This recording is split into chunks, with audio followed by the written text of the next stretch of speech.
তো আজকে আমি চলে এসেছি শিলিগুড়ির প্যান্ডেল হোপিং ডে 2 রামকৃষ্ণ ব্যায়াম সঙ্গতে। আর যেখানকার থিম বানানো হয়েছিল মোবাইলে বন্দি শৈশবের। আর এখনো অবধি এই থিমটা সব থেকে বেশি ইউনিক লেগেছে আমি যতগুলো দেখেছি তার মধ্যে। তো আমার সাথে তোমরাও ভিজিট করো, আই হোপ তোমাদেরও ভালো লাগবে।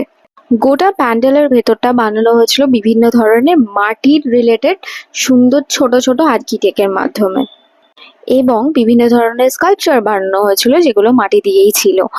আর এই সমস্ত স্কাল্পচারগুলোতে বিভিন্ন ধরনের ছোটবেলাকার খেলা বা বিভিন্ন যে সমস্ত গেমসগুলো হতো, যেগুলো আমরা প্রতিনিয়তই একটা সময় খেলতাম মোবাইল আসার আগে অবধি, তো সেই সমস্ত জিনিসগুলোকে তুলে ধরা হয়েছে।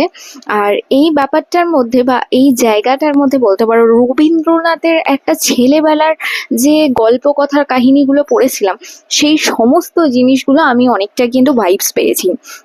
ভেতরে এন্টার করার সাথে সাথে এই ভিনটেজ যে ফর্মটা দেখলাম, এই ফর্মটা কিন্তু আমার ভীষণ ভালো লেগেছে।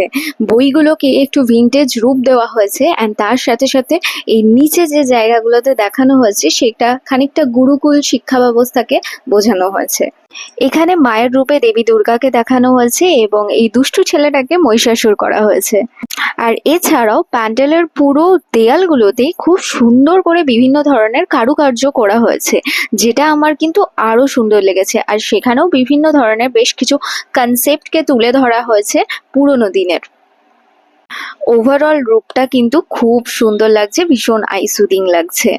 আর পাশেই একটা জায়গায় আটচালার মধ্যে এই এক চালের মূর্তিটা করা হয়েছিল, তো যেটা ওভারঅল কনসেপ্ট আমার ভীষণ ভালো লেগেছে। এখনো অবধি যতগুলো কনসেপ্ট আমি দেখেছি তার মধ্যে আমার সব থেকে বেশি ইউনিক লেগেছে। তো চলো দেখা হচ্ছে আবার অন্য প্যান্ডেলে তোমাদের সাথে।